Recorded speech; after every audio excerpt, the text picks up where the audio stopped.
Assalamualaikum warahmatullahi wabarakatuh. Perkenalkan, nama saya Febri Demuduto, NIM 1900160034 dari Administrasi Publik 2019. Dalam video ini, saya akan mempresentasikan tentang dasar-dasar perilaku kelompok untuk memenuhi ujian tengah semester mata kuliah Teori Perilaku Organisasi. Nah, materi yang pertama yaitu kelompok formal dan informal. Kelompok formal adalah kelompok yang mempunyai struktur organisasi dan peraturan tegas yang dengan sengaja diciptakan oleh anggotanya untuk mengatur hubungan antar anggota. Contoh kelompok formal antara lain sekolah, universitas, dan kelompok kerja. Yang kedua, kelompok informal merupakan perkumpulan antara dua orang atau lebih yang melibatkan diri secara tidak sengaja pada suatu kegiatan untuk mencapai tujuan bersama, atau bisa disebut sebagai kelompok yang terbentuk secara tidak resmi. Contoh kelompok formal yaitu kelompok pecinta kucing dan arisan. Materi yang kedua yaitu membandingkan kedua model pembangunan kelompok.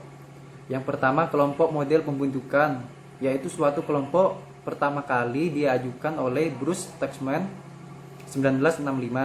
Model 5 tahap ini yaitu model pengembangan kelompok yang bersifat melewati 5 tahap yang jelas. Di antaranya tahap pembentukan, tahap keributan, tahap penormaan, tahap pelaksanaan, dan tahap peristirahatan.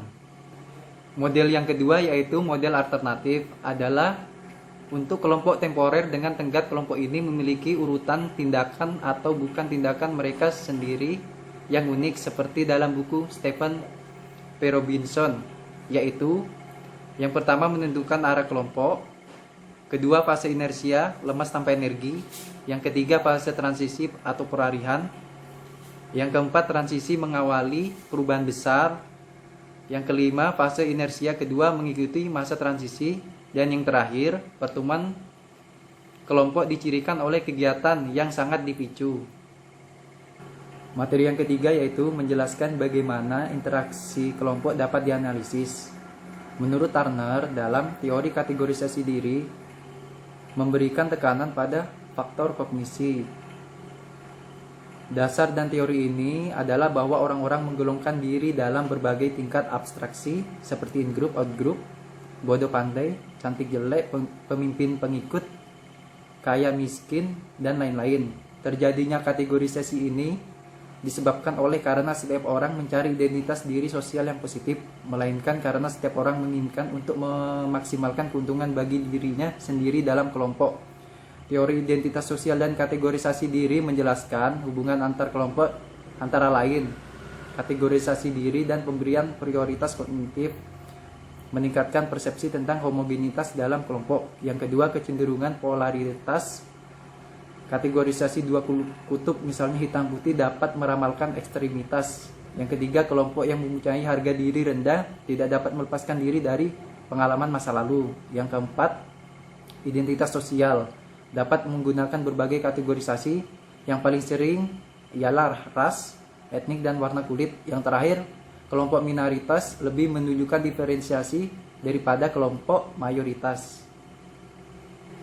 Materi yang keempat yaitu mengidentifikasi faktor-faktor kunci dalam menjelaskan perilaku kelompok.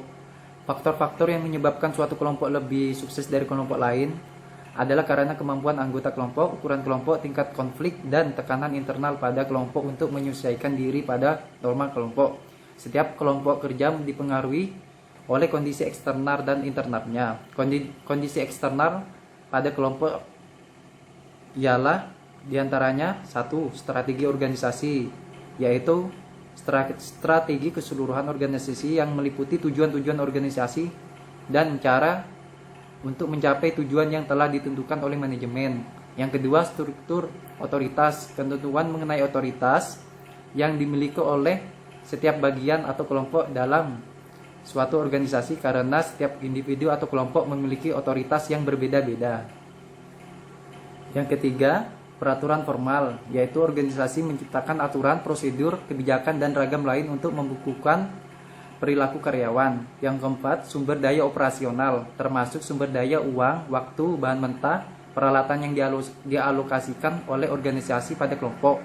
Yang kelima, proses seleksi personel, kriteria-kriteria tertentu yang digunakan dalam proses merekrut karyawan yang akan menentukan siapa yang akan ditempatkan di dalam suatu kelompok kerja. Yang keenam, evaluasi kinerja dan sistem ganjaran, proses melakukan evaluasi terhadap hasil kerja anggota kelompok. Setelah dievaluasi, maka perlu diteruskan dengan sistem ganjaran atau imbalan akan hasil evaluasi tersebut. Yang ketujuh, budaya organisasi, merupakan standar perilaku untuk karyawan mengenai perilaku yang dapat diterima dengan baik atau yang tidak diterima dengan baik, seperti cara berpakaian, peraturan organisasi, perilaku jujur, dan integritas. Materi kelima yaitu menjelaskan bagaimana persyaratan peran mengubah dalam situasi yang berbeda. Peran adalah seperangkat pola perilaku yang diharapkan dari seseorang yang menduduki posisi tertentu dalam unit sosial tertentu. Kelompok-kelompok memberlakukan persyaratan peran berlainan ke individu, seperti identitas peran adalah sikap dan perilaku aktual tertentu yang konsisten dengan peran dan menciptakan identitas peran. Yang kedua, persepsi peran, yaitu pandangan seseorang mengenai bagaimana seseorang seharusnya bertindak dalam situasi tertentu. Yang ketiga, pengharap bagaimana orang lain meyakini apa seharusnya tindakan Anda dalam situasi tertentu. Yang keempat, konflik peran. Hal ini terjadi jika individu dihadapkan kepada pengharapan peran yang berlainan, misalnya patuh kepada tuntutan satu peran yang menyebabkan dirinya kesulitan mematuhi tuntutan peran yang lain. Materi yang keenam yaitu menjelaskan bagaimana norma-norma memberikan pengaruh pada perilaku individu. Norma adalah standar perilaku yang dapat diterima dengan baik dalam suatu kelompok dan digunakan oleh semua anggota dalam kelompok tersebut. Norma memberitahu apa yang harus dilakukan dan apa yang harus tidak dilakukan. Dari sudut pandang individu, norma-norma tersebut memberitahu apa yang diharapkan dari Anda dalam situasi-situasi tertentu.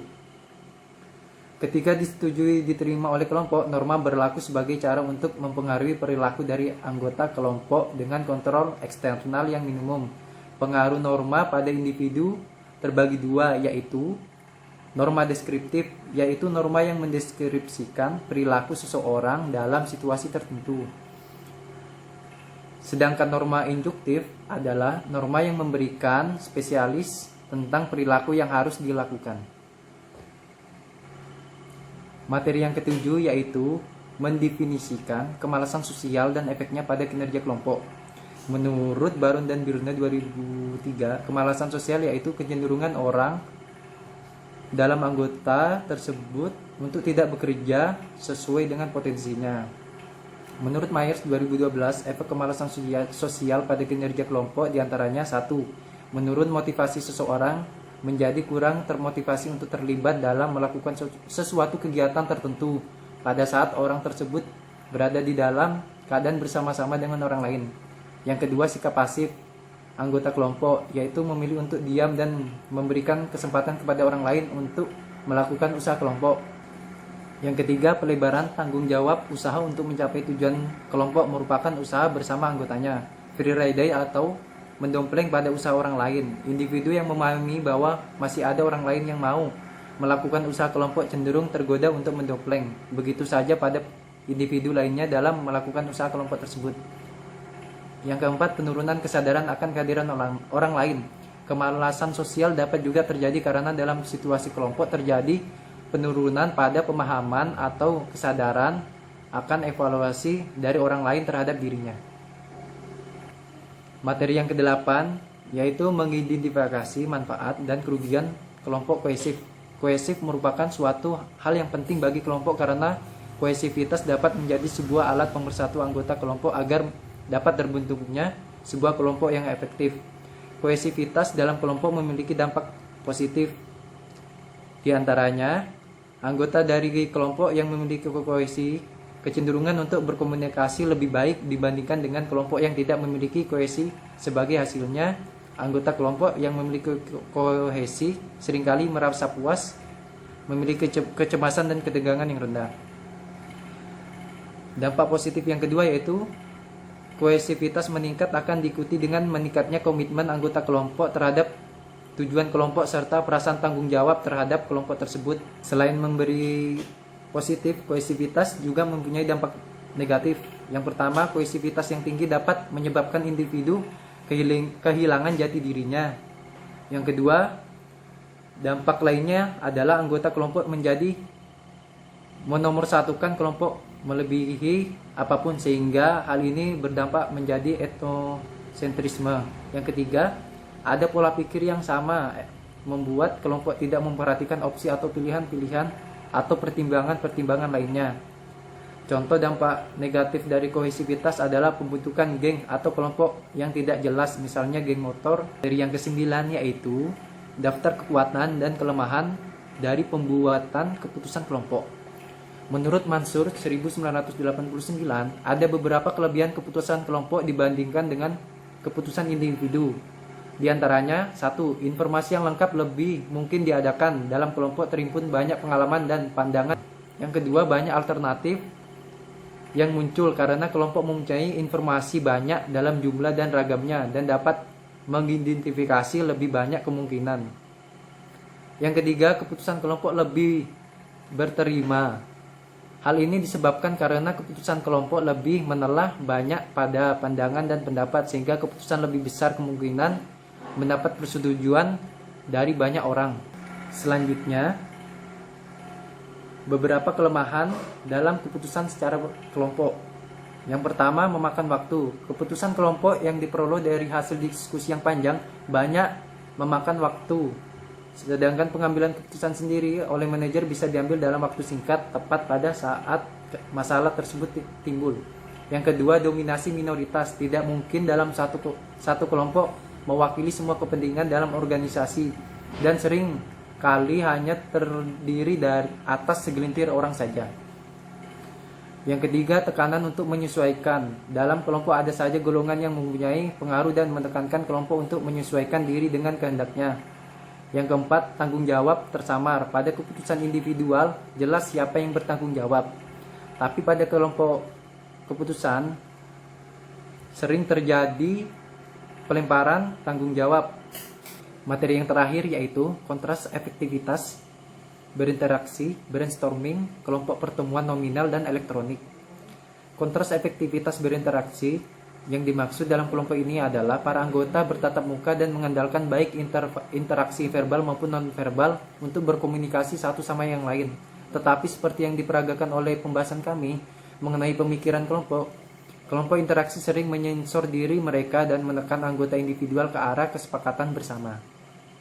Sumbang saran ini dikembangkan oleh A.F. Osborne, seorang eksekutif iklan, untuk meningkatkan kreativitas. Sumbang saran digunakan untuk membangun kelompok-kelompok dalam menghasilkan banyak ide dan alternatif untuk memecahkan masalah.